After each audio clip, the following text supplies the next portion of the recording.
Halo sobat semuanya, apa kabar? Bagaimana kabarnya hari ini? Sehat-sehat semua sobat Parekraf. Sobat Parekraf, hari ini kita akan bahas sesuatu tentang literasi budaya membaca nih sobat Parekraf. Sobat semua, dalam video kali ini kita akan membahas sebuah sejarah peninggalan yang menjadi sebuah pemantik untuk menjawab sejarah-sejarah suatu daerah, yaitu terkait dengan komunitas masyarakat asli khususnya yang ada di Sumatera Utara nih sobat Parekraf semuanya. Dan video ini dibuat berawal dari sebuah postingan dari Dinas Perpustakaan dan Arsip Kabupaten Deli Serdang nih, tentang program peningkatan peran serta masyarakat dalam menyimpan, perawatan, pelestarian dan pendaftaran naskah kuno sobat Parekraf. Berawal dari hal tersebut menarik perhatian kami untuk menggali sejarah tersebut. Dan dari hasil kaji tersebut, kita menemukan sebuah peradaban dan cagar budaya yang luar biasa yang dapat menjadi sebuah jembatan dimensi menuju Raja Adat Urung Senembah di Sumatera Utara. Penasaran seperti apa video ini? Jangan kemana-mana, simak videonya sampai akhir. Deli Serdang adalah sebuah kabupaten di Provinsi Sumatera Utara, Indonesia. Kabupaten Deli Serdang terkenal sebagai salah satu daerah dari 33 kabupaten atau kota di Provinsi Sumatera Utara. Dahulu wilayah ini disebut Kabupaten Deli dan Serdang, jadi terpisah tuh. Dan pemerintahannya berpusat di Kota Medan dulunya. Memang dalam sejarahnya sebuah kemerdekaan Republik Indonesia, wilayah ini terdiri dari dua pemerintahan, yaitu Kerajaan Kesultanan yaitu Kesultanan Deli berpusat di Kota Medan, dan Kesultanan Serdang yang berpusat di Perbongan atau Serge, Serdang Bedage sekarang. Adapun etnis asli penghuni Deli Serdang adalah etnis Melayu Deli, dan sebagian dari etnis Melayu Serdang yang penamaan kabupaten ini juga diambil dari dua kesultanan, yakni Kesultanan Deli dan Kesultanan Serdang. Etnis Karo juga menjadi penghuni asli di beberapa kecamatan di kabupaten ini sobat Parekraf. Ini yang rata-rata mendiami wilayah hulu, wilayah yang berbatasan dengan Kabupaten Karo. Nah, dari geografis tersebut menarik bagi kita untuk membahas bagaimana terjadinya kisah di antara suku Melayu dan Karo.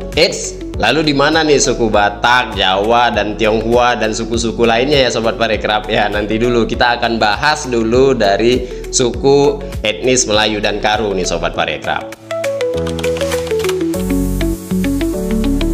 Sobat Parekraf, dalam video ini berawal dari ide pada laman Instagram Dinas Perpustakaan dan Arsip Kabupaten Deli Serdang ke Desa Patumbak Kampung, Kecamatan Patumbak pada tanggal 6 Februari 2025 kemarin. Kegiatan tersebut dilakukan sebagai program peningkatan peran serta masyarakat dalam menyimpan, perawatan, pelestarian, dan pendaftaran naskah-naskah kuno. Dari hal tersebut menarik bagi kami untuk menelusuri dan belajar tentang sejarah dan kebudayaan dari peninggalan Kerajaan Adat Urung Senembah yang ada di Sumatera Utara, terkhusus di Kabupaten Deli Serdang. Karena tentu saja ini bentuk dari literasi bangsa dan menjaga warisan dan heritage Indonesia tentunya sobat Parekraf. Untuk itu mari kita mulai nih sobat Parekraf. Nah, kita masuk di asal-usul adat Urung Senembah nih sobat Parekraf. Lembaran-lembaran sejarah itu menceritakan adanya kehidupan dan peradaban yang dibangun oleh suku Karo, salah satunya yang bermarga Barus yang mendiami wilayah Senembah. Mulai dari Gunung Barus hingga Selat Malaka antara Sungai Belumai dengan Sungai Seruai. Wilayah-wilayah tersebut dahulunya merupakan wilayah Kerajaan Urung Senembah, keturunan dari zuriat si Belang Pinggel atau si Cuping, lebih dikenal dengan Kuping Lebar, nenek moyang dari marga Barus ini sobat Parekraf. Urung Senembah sendiri adalah salah satu kerajaan Karo yang didirikan oleh marga Barus setelah terjadi perkawinan antara Raja Sipultak Barus, yaitu putra Simbelang Pinggel dari marga Barus Siberas, dengan putri Sebayak Tanduk Raga, Raja Firaus Saragih Dasalak dari wilayah Tanjung Morawa. Raja Sipultak Barus merupakan putra Sibelang Pinggel dari perkawinannya dengan saudari Panglima Polim dari kerajaan Aceh nih sobat Parekraf. Dengan demikian, hubungan Sibelang Pinggel dan kerajaan Aceh sudah terjalin saat itu. Nama Senembah sendiri merupakan wujud syukur dari Sibelang Pinggel karena permohonannya atas wilayah di sebelah barat Sumatera di sebelah barat Sungai Batuan, setelah timur Kayu Ageng, Sungai Belumai, dan Seruai, sebelah utara Selat Malaka, serta sebelah selatan puncak Bukit Barisan yang dikabulkan. Foto ini menunjukkan sebuah jembatan di atas sungai yang disebut Blume. Ke masa itu ya Blume ya, sekarang jadi Blumai ya. Terletak di Gunung Rinte. Senembah Mich adalah singkatan dari Senembah Matschavic, sebuah perkebunan di Sumatera Timur pada masa kolonial Belanda nih. Foto ini berasal dari koleksi World Museum, Chopin Museum, bagian dari National Museum of World Culture, dan dibuat sekitar tahun 1900-an nih. Gambar ini menggambarkan infrastruktur di wilayah perkebunan Senembah Matschavic pada masa itu, menunjukkan bagaimana akses transportasi dan jalur penghubung dibangun di area perkebunan nih Sobat Parekraf. Wilayah tersebut dahulunya merupakan wilayah kerajaan Urung Senembah, keturunan dari zuriat si Belang Pinggel, si Cuping atau Kuping Lebar. Berdasarkan cerita dari keturunan ke-19 nih, Pak Haidir Barus atau disebut Bolang, pada keluarganya, si kuping besar ini merupakan sebuah kain besar yang menutupi kepala hingga badan. Nah ini dan mungkin ini ada hubungannya dengan pakaian adat Karo yang digunakan seperti jenis kain uwis yang sering digunakan sebagai simbol keadatan seperti uwis kapal dan uwis nifes. Uwis kapal juga digunakan sebagai pakaian resmi dan digunakan dalam kehidupan tradisional masyarakat Karo. Sobat Parekraf, hal ini menarik karena memiliki hubungan antara sejarah Kesultanan Delhi dan Kesultanan Serdang masa itu, hingga fenomena yang terjadi saat ini mengatakan bahwa Karo itu adalah Batak atau Batak itu bukanlah Karo. Ini sekarang fenomena-fenomena yang terjadi sekarang di sosial media. Dan sayangnya beberapa paham seakan-akan terkikis dan menghilangkan sejarah ini di era sekarang. Mudah-mudahan dari video ini, dari Perpustakaan Daerah Deli Serdang dan literasi ini, kita bisa mengangkat dari mana sejarah-sejarah itu sebenarnya ya Sobat Pro. Sobat Parekraf, kita akan bahas dari sudut peninggalannya yang masih berdiri kokoh di sekitaran Deli Serdang, Sumatera Utara nih Sobat. Yang pertama adalah kita bahas ahli waris atau keturunan dari Raja Adat Urung Sinembah nih. Pada Senin kemarin kita bertemu nih dengan seorang ahli kunci, yaitu Bapak Wan Haidir Barus. Beliau adalah keturunan ke-19 dari Raja Empung Sembelang Pigel nih Sobat Pro. Timbul pertanyaan, kenapa diberi nama depan dengan Wan bukan Raja, Tengku atau Datuk? Padahal kan ini keturunan kesultanan atau keturunan raja ya. Di sini kita bahas Sobat Pro. Kata depan Wan dimulai sejak masa Abdul Rahman Barus pada tahun 1871 sampai saat ini, dan nama gelar di atasnya masih menggunakan raja atau diraja nih. Sesuai pemakaian gelar Wan, di mana ibunya bergelar Tengku menikah dengan non Melayu atau kebanyakan, di mana putra Simbelang Pinggel dari marga Barus Siberas, yaitu dari suku Karo, dengan putri Sebayak Tanduk Raga Raja Piraus Saragih Dasalak dari suku Melayu. Jadi antara perkawinan antara suku Melayu dan suku Karo nih Sobat Parekraf. Ini sesuai dengan gelar kebangsawanan Melayu, baik untuk anak laki-laki dan perempuan ada Wan di depan nama. Marga Barus atau Barus tetap dipakai, juga menandakan asalnya dari Karo. Jadi bagaimana Sobat Pro, sudah tergambar ya? Sedikit terjawab ya Sobat Parekraf. Bapak Wan Haidir Barus sekarang aktif dan menyusun sebuah buku sejarah kerajaan adatnya. Dan saat kami ke sana, beliau bercerita banyak tentang asal-usulnya berkaitan dengan terbentuknya kerajaan dan kesultanan di masa itu nih. Nah, dan tentunya tak ketinggalan cerita tentang tembakau Deli yang terkenal di saat Belanda datang pada abad ke-18 hingga menjadi gejolak oleh Kesultanan Deli dan Kesultanan Serdang, sehingga kerajaan adat suku Senembah pada masa itu nih Sobat Parekraf. Cerita ini kita mulai dari sulung Bahar Barus, dan sebenarnya sebagai pewaris tahta di kejuruan Senembah Tanjung Muda nih. Namun jabatan Raja Senembah Tanjung Muda ditinggalkan dan lebih memilih menjadi pemangku Wan Abdul Rahman Barus di kejuruan Senembah Patumba. Alasannya dikarenakan perasaan was-was dan khawatir kepada kejuruan Senembah Patumba atas keberadaan Kesultanan Deli nih pada masa itu. Dia takut kalau Deli akan menguasai Senembah karena kelemahan yang dimiliki Abdul Rahman Barus. Sulung Bahar Baru sangat yakin kalau Sultan Delhi akan melakukan hal yang sama seperti yang dilakukan para pendahulunya. Nah, jadi di masa itu nih sudah bergejolak nih antara kerajaan-kerajaan dan kesultanan nih Sobat Parekraf. Wan Abdul Qadir Barus juga mendapatkan pembiayaan dari hasil bagi perkebunan yang telah disepakati oleh Kesultanan Delhi dengan perusahaan-perusahaan kolonial Eropa dengan Sultan Delhi dan Datuk berempat Kesultanan Delhi. Pembagian keuntungan ini juga membantu Sultan Delhi dapat membangun Istana Maimun yang kita kenal saat ini. Dengan demikian, pemindahan lokasi rumah Istana Raja Urung Senembah Patumbak ke lokasi saat ini hampir bersamaan dengan pembangunan Istana Maimun.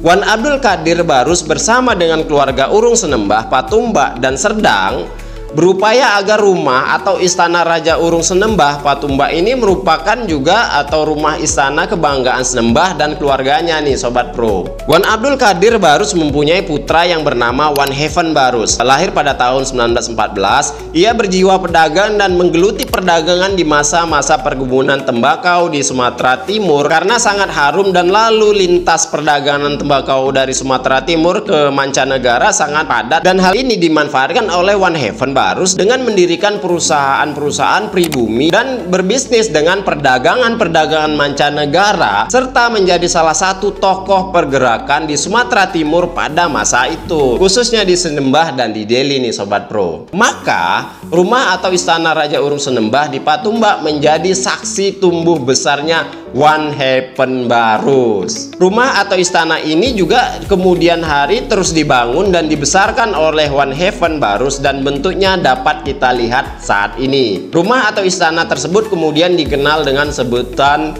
Rumah Belin Urung Senembah Patumbak. Nah, saat tim ke sana nih Sobat Pro, nuansa gaya Eropa kuno masih sangat terlihat jelas nih di sana. Di depan rumah tersebut masih ada bekas peninggalan bangunan tembok sejak tahun 1906. Seperti yang dikatakan Pak Wan Qadir Barus. Ini pas tepat di depan rumahnya nih Sobat Pro.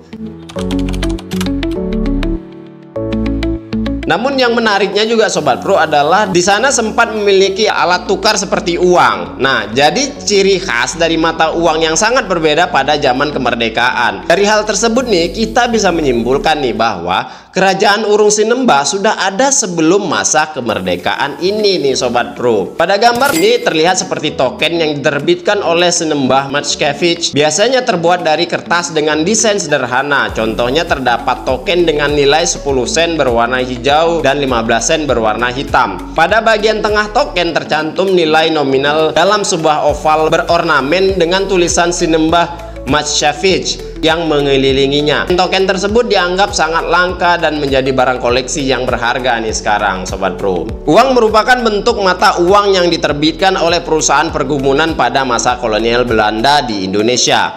Khususnya di Sumatera Timur, perusahaan seperti Senembah Mackiewicz mengeluarkan token atau voucher dengan nilai tertentu yang digunakan untuk transaksi internal di lingkungan perkebunan nih Sobat Pro. Sebagai perusahaan perkebunan tembakau di Sumatera Timur, perusahaan ini berkembang pesat dan menjadi salah satu dari 4 perusahaan tembakau terbesar di wilayah tersebut pada akhir abad ke-19.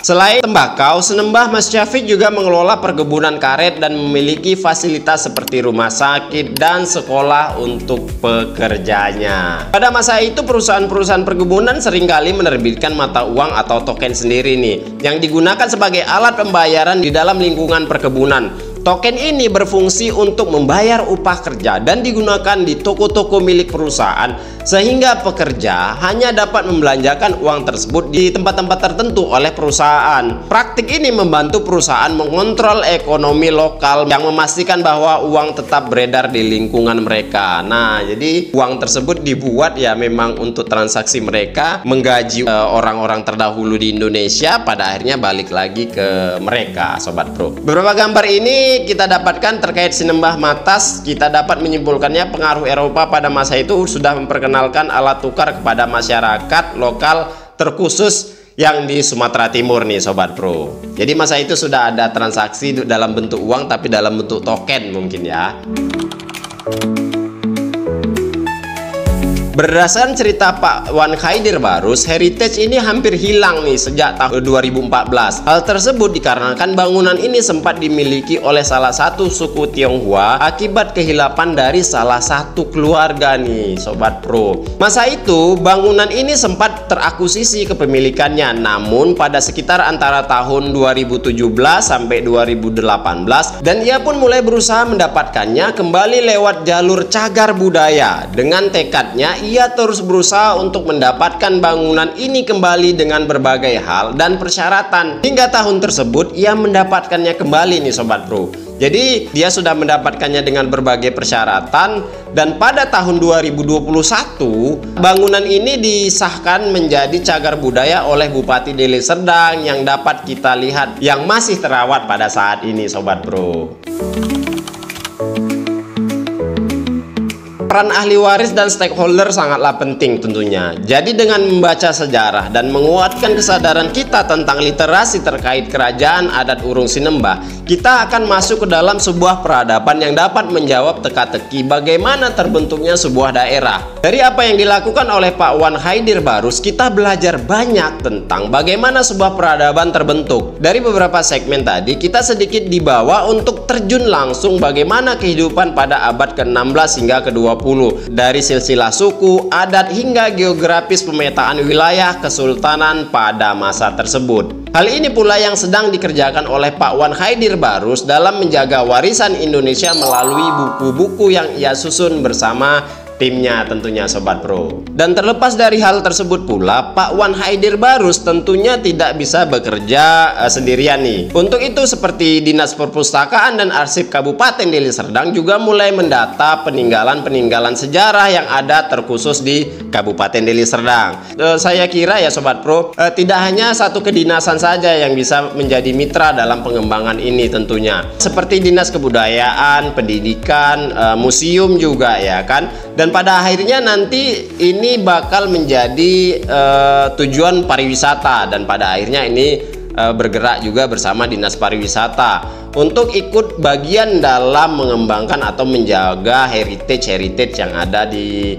Indonesia terkhusus di Deli Serdang. Dan untuk kita nih Sobat Parekraf, masyarakat umum seperti kita ini ya cinta dengan sejarah atau ingin tahu bagaimana Indonesia ini terbentuk, tentu saja mendengar hal ini kita sangat senang nih Sobat Parekraf. Ya kan, karena kita bisa belajar banyak dan mengetahui sejarah bangsa Indonesia. Terima kasih nih buat Pak Wan Haidir Barus dan juga perpustakaan daerah dan juga yang lainnya kalau bisa membantu. Nah Sobat Literasi, bagaimana? Apakah dari video ini Anda tertarik untuk mendalami sejarah atau penasaran dengan kisah yang lebih dalam tentang kerajaan adat Urung Sinembah? Jika iya, Sobat Parekraf bisa tuh memesan bukunya. Kita sudah menyiapkan linknya ya di deskripsi bagi yang penasaran dengan kerajaan adat Urung Sinembah ini. Dan Sobat Parekraf, pesan terakhir adalah mari tetap menjaga Indonesia ini dengan hal-hal kecil yang kita bisa. Mulai membagikan kisah-kisah inspiratif para pahlawan di sosial media dan ikut langsung datang ke lokasi untuk memperkenalkannya seperti yang dilakukan oleh Dinas Perpustakaan dan Arsip Kabupaten Deli Serdang kemarin melalui laman Instagramnya Sobat Pro. Jika Sobat Parekraf tertarik untuk kisah berikutnya dan tidak mau ketinggalan info terkait industri kreatif dan pariwisata, jangan lupa like, share, dan subscribe agar kita terus terhubung nih Sobat Pro. Oke Sobat Pro, terima kasih sudah menonton sampai menit ini. Salam kreatif, salam literasi, salam pesona Indonesia. Bye.